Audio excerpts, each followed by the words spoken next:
Welcome to Module 4 for the new student information session. In this session, we'll learn about course options and how to pick out a CRN in order to register for the course, and then ultimately how to register for that class. From the home page, we'll click on My Lane. There's a couple ways that you can view your course schedule as well as course availability and offerings. We're going to go through My Lane. We're going to log in again using our L number and our password. Once we're in, under the My Enrollment tab, which is the third tab over, we're going to click here to look up classes. This is where you can find your classes. It's going to ask you which term you're interested in selecting. You're going to pick from the term that's going to coincide with when you're planning on attending and what you're trying to register for. In this case, we're going to look at credit class listings by subject. We're going to show you a couple other tools that you have to only look at courses that are open and not all courses together. We're going to click this link and we're going to look for a writing class today. So I've circled the W here. We're going to go ahead and click on that W, and we're going to notice in the writing section that there's a bunch of codes and information about the courses listed below. All these letter codes, we're going to show you where these exist when you're looking at your classes, but this is going to give you an explanation of maybe prerequisites for the course, additional fees that may apply, or any kind of placement testing requirements or the type of class that it is. An example here may be the letter E, placement test or prerequisite required. You must take another course or pass the placement test to a certain level in order to take specific courses that have this code. Now we're in Writing 121, and this is going to be courses for the term which is spring term, and we know that because each term starts with an individual number. Summer term starts with 1, fall term starts with 2, winter term starts with 3, and spring term starts with 4. So we're registering for a course in spring term, which starts with a 4. The course we're looking at has a 5-digit code, which is called a CRN. This is a course record number. When you're going to register, this is the important number that you're going to want to write down for each of the courses you intend on taking.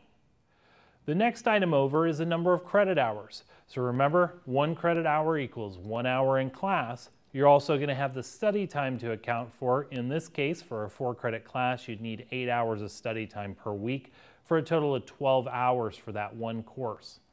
The next column is the days that it's going to meet for. So in this case, TU stands for Tuesday, TH stands for Thursday, M, W, and F are Monday, Wednesday, Friday.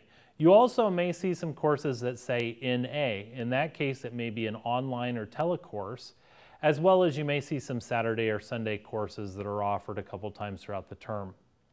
The next column is the meeting times. So you'll notice there's usually a break between when a class ends and when your next class starts. It usually is about 10 minutes, depending on how many credits and numbers of days the week that the class meets. That gives you enough time to transition from class to class. So this course is going to be meeting from 6 p.m. to 9:50 p.m. Most courses will end 10 minutes before the hour to give you time to transition from class to class. Your instructor for this course will be their last name and first initial. If you need to get in touch with an instructor, you can email them and using their last name and first initial at lanecc.edu to get in contact with the instructor. This is also going to be the building and room number. Now you'll notice here that there's a number of different letter configurations before the room number. These are going to specify exactly where the class is being held at. In the example of Writing 122 at the top of the screen, you're going to see CEN 437. That's going to be the center building on the main campus. In this next category, all other locations, day, evening, and weekend, you're going to see a number of letters. The CGC stands for the Cottage Grove campus, FLC stands for the Florence campus, and DTC stands for the downtown campus.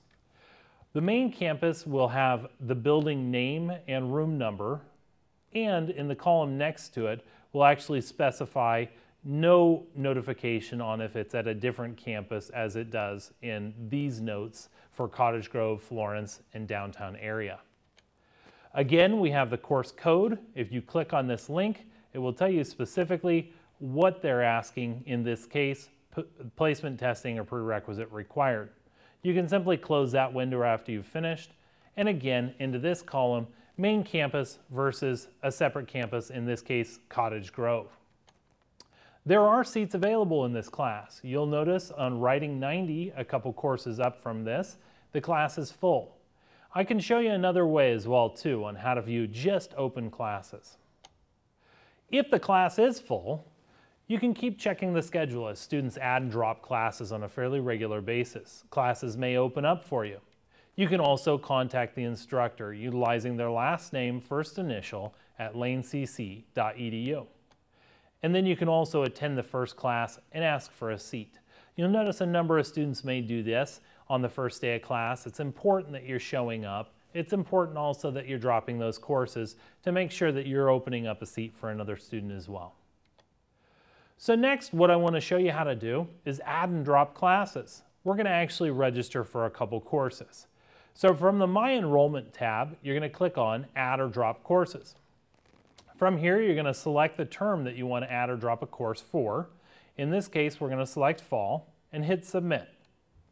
It's going to open boxes at the bottom that are requesting the CRNs. So you don't need to know the specific time and the instructor for the course to register. You just need that 5-digit CRN. What you'll do is you'll enter in the CRN into the boxes below. In this case, I've entered in 2 CRNs. I'm going to hit Submit Changes, and let's see what happens. Now I can see here from the top of the screen, I've registered for English 116. It's a 3-credit class, and I have a letter grades as an option for grading. It's College Vocabulary as a course title. Now at the bottom of the screen, I can see I have some registration errors. And it says student does not meet prerequisite and/or test scores. So I tried to register for Math 243, which is Introduction to Probability and Statistics. You'll notice here I'm only registered for 3 credits of a maximum of 18 credit hours at this point. What I want to do is I want to add another class now. So I'm going to enter in a new CRN, 40310. I'm going to hit Submit, and I'll see now that I'm registered for the English 116 course as well as Art 206, History of Western Art. You'll see I'm registered for 6 credit hours of a maximum of 18. And I also can make a decision to add or drop classes from this screen as well too. What I want to do is actually drop that class because I entered in the wrong number. So I'm going to do the drop down here to say drop with refund. After midnight of Sunday of the end of the first week of the term, drop with refund will no longer exist. It will just say drop. At that point, you'll know you've passed the drop deadline. So I'm going to go ahead and say drop with refund, and I'm going to hit Submit. Now you'll see I'm back down to 3 credits, and I'm just in the English 116 class. From the My Enrollment page, you can also check your final grades. This is going to be important, as you'll know from the academic calendar when your finals are and when grades are posted, which is the week following finals week.